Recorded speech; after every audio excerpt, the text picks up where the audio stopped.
Hello and welcome back to the Eastwick Conference's film breakdown series, where today I'm going to talk about Shai Gilgeous-Alexander, the reigning MVP on the best team in the league, who added to a series of masterpiece performances over the last several years with 40 points to beat the Milwaukee Bucks on 16 of 19 shooting. Only 7 free throw attempts, by the way, for the free throw merchant accusers out there. Obviously, we're going to get into the buckets, but I also want to spend this episode to talk about his passing because he had 11 assists in this game as well. And I think that it's a pretty emblematic game of his value as a passer and a playmaker. In my opinion, there's been quite a bit of conversation about that part of his game over the years. And I just want to throw in my 2 cents through the lens of this absolutely ridiculous performance. We're going to start with the scoring, though. Obviously, this is the most prolific mid-range scorer in the NBA today. In my opinion, this baseline fadeaway is his signature shot if there was one. 3 defenders in the area. One of them ends up on his butt. Goodbye, Bobby Portis. A theme we're going to see is that when there's a smaller guy on him, he frankly is able to score over him like it doesn't matter. That's a good contest by Ryan Rollins, but the issue is you let this guy get to his spot and he can shoot over that contest like it doesn't matter. Then if you switch a bigger guy onto him, he'll just take him dancing. Again, poor Bobby Portis. I feel for the guy.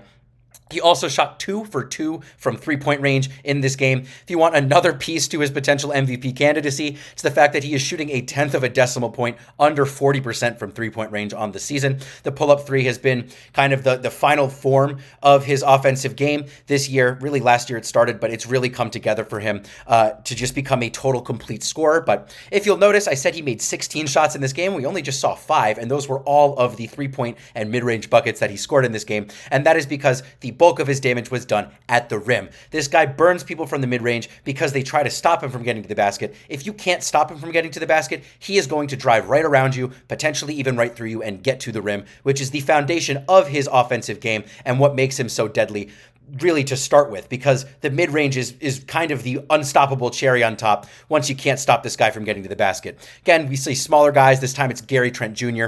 This time it's going to be Ryan Rollins and Cole Anthony are both going to get their turn, and it's going to fail both times. Gets right by Rollins. Cole Anthony switched on him.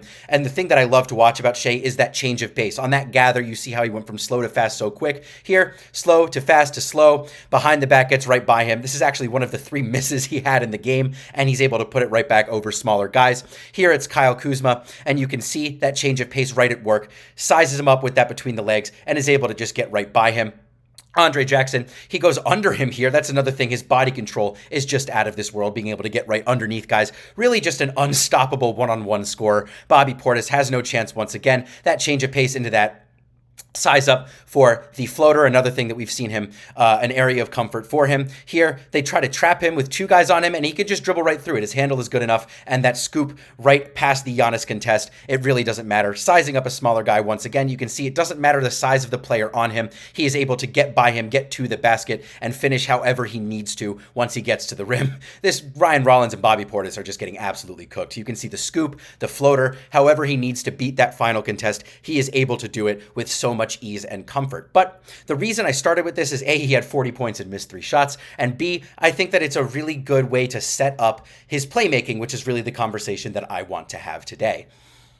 Before I get into my thesis on SGA's playmaking, so to speak, I want to start with a couple of fun assists from this game. Something that I really like when Shai does is using the shot fake to set up his teammates. There, uses it to pull Giannis in, reward a Chet Holmgren cut for a layup. Here, looks like he's going to shoot the ball until the moment it's out of his hands cross court for that pass, but you see how he's pulled 2 defenders all the way until it's too late. And then here, the Thunder do what they do best, force a turnover, and Shai does a great job with that head fake, freezing the defense, make it look like he's going to pass to the corner, and so Cason Wallace gets a layup. But that's 3 assists. That means that there are 8 unaccounted for, which we're going to watch because I think all 8 fall into the same bucket. And it comes down to the fact that this guy is, in one-on-one situations, the most dangerous scorer in the league. We just watched it a ton. If you can't stay in front of this guy, he is going to get by you, under you, around you, over you. However it's going to happen, and he's going to get to the rim. If you're somehow able to stay in front or you show extra help, he is going to beat you from the mid-range. This guy is so deadly from everywhere on the floor. Now, even from 3, he can really burn you. And so the fact that he is such a singular threat as a scorer on the ball, it means that he gets an inordinate amount of defensive attention. On all of these plays, something that I want you to notice is regardless of the read that gets made, all of the defenders' eyes are going to be on him. So everybody, regardless of where you are on the floor, they're paying attention to where this guy's going to be. That also means that they are going to be sending more help much more often and in really much less necessary situations than most players demand. And all Shai needs to do is make the right pass at the right time to get his teammates much higher quality shots than most players would in these situations. So here he's going to drive baseline and AJ Green. Again, notice all 5 pairs of eyes are on him. But Kyle Kuzma, not only is he looking at him, feels the need to pull all the way off of his man 1 pass away to potentially send a double team and stop him from cooking in an area of real comfort for him. And so all he needs to do is make this pass 1 pass away, and it's a wide open 3 for his teammate. This is not something that happens a lot with a lot of players because there are not a lot of players that demand that sort of attention. Here, Bobby Portis once again switched on him. We've seen how well that's gone throughout this reel. So Kyle Kuzma feels the need to stunt over to the nail, and that leaves Isaiah Joe wide open. You just need to make this pass at the right time, so he's either going to get a shot or, as it happens, is going to drive this closeout from Cole Anthony. Now, this is a pretty tough shot. He has to make it and reward SGA for the pass. We're going to see a lot of other examples of that exact thing happening. Here, the Bucks are in a zone. All Shai needs to do is beat these 2 guys, Gary Trent and Cole Anthony, right in the middle of it. This Bucks defense is cooked. Bobby Portis has to step up, and that's a lob for Brandon Carlson. This time, the Bucks are going to switch the screen action. They're in man. Bobby Portis once again switched. Not a good look. Not going to go well for the Bucks. So as SGA gets by him, notice how Kyle Kuzma has turned 180 degrees to now try to contain the ball. Also, Cole Anthony stunting in. Theoretically, you get a pass to Isaiah Joe. Pete Nance looking at the ball. Gary Trent Jr. looking at the ball. But the easy pass is the one right over Kuzma. And so 2 different defensive coverages end in the exact same result for the Thunder. Here, all he does is take 1 dribble up and size up Pete Nance. Cole Anthony is completely helping over. This is not normal. Once again, I really can't emphasize it. There are hardly any players that get this much attention, especially without a screen in the picture. Just a second guy pulled over to try to stop this guy from scoring. And so all he needs to do, once again, pass it right here. 1 pass away to Kenrich Williams. Cole Anthony has to flip his hips and close out this drive. This is a closeout usually you need to generate by pulling in a second defender in the pick and roll, something like that. All he needs to do is get Cole Anthony to commit for half a second, and Kenrich Williams gets to drive a closeout that he can then make pay with a nice layup.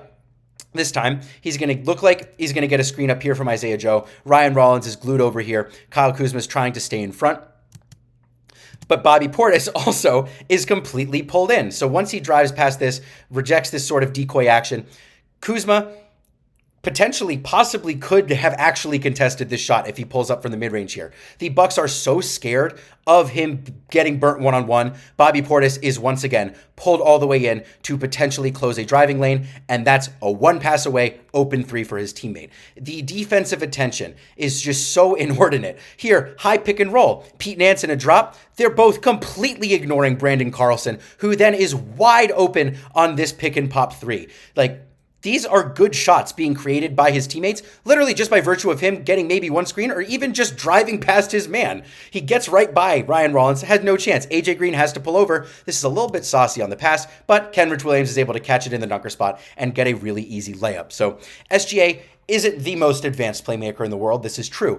He isn't asked to be, and he doesn't need to be, because this guy is so deadly as a scorer that defenses, it's a 5-alarm fire whenever he has the ball. So many guys are paying attention to him. So many guys are pulled over to him to stop him from getting to his spots of comfort, because if they aren't, he's going to kill them. And so now, when you have a poorer defense, you end up in a situation where he scores 40 points on 3 misses and also gets 11 assists, because if you don't guard him, he's going to burn you. If you put extra attention on him, he's going to burn you in a different way. This Thunder offense is the 2nd most efficient half-court offense in the league, despite grabbing the 2nd fewest offensive rebounds in the league.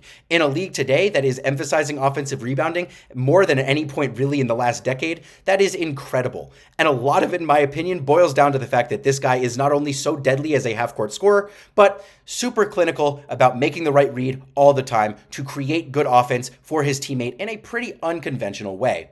Thank you so much for watching. I really hope you enjoyed this, and I hope that you really have a great day.